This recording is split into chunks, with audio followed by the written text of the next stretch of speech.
This segment brought to you by Kansas Corn. Learn more at kscorn.com. Every year, at the end of the year, we are really working hard to put new publications to make sure that we are producing relevant information for our farmers. On the corn side, two main points to emphasize on those publications. One of our publications was in collaboration with a seed company. We just basically, in a summary, we took a look to all the information produced in the US in terms of yield response to seeding rates. We tried to take a look to different situations. Provide a conclusion on that publication is based on your yield environment, based on what would your yield potential, your seeding rates can change, and your response to seeding rates can be going from flat in a very low yield environment, which means that you might be optimizing your seeding rate if you are staying in a very low densities, and going to the opposite side on a very high yield environment where we really depend on the number of plants. And then in order to increase yields, we really need to increase our seeding rates. So stay tuned for looking for that specific publication. That will be a nice review on yield response on corn and the different seeding rates. Second one was connected to the use of new technologies, and we are really pushing on that area, working with farmers. So this year particularly, we received information from 22 different farmers in Kansas.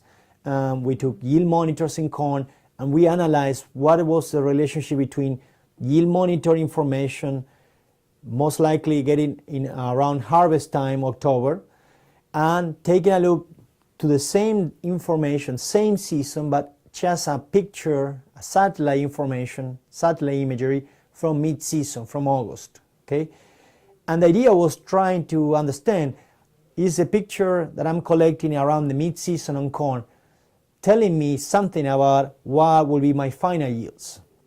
And then it's surprised to see that how well this mid-season satellite information correlates to yields. And the point here is just to start thinking with our farmers on how we can become more efficient and start producing and manage this crop in different zones. Low yielding environments will more likely have less inputs. High yielding environments will have more inputs. So stay tuned for that publication. And the last one on the corn side is related to the drought tolerant hybrids. So after several years of research information collected at K-State, we finally put publication, and we will have a new extension publication very short that will summarize the benefits on using those hybrids. And the main point on that publication, it will show that if we are in a very low yielding situations, less than 120, 140 bushels, we will have a more likely positive response when we are using those hybrids than when we have environments that are higher than 150, 160 bushels.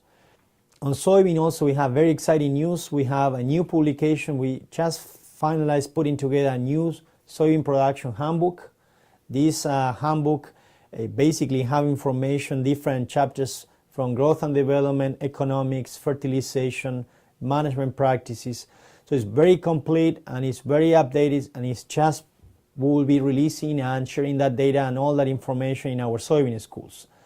And then the other point is also very exciting news, working with several farmers across the state, again showing how we can start using technology. So we'll be sharing some very good, exciting information on using drones and satellite data on different farmer fields and how we can increase productivity on those farmer fields based on using technology, with the goal at the end of the day to see how we can minimize inputs use and also increase productivity so we can increase profits.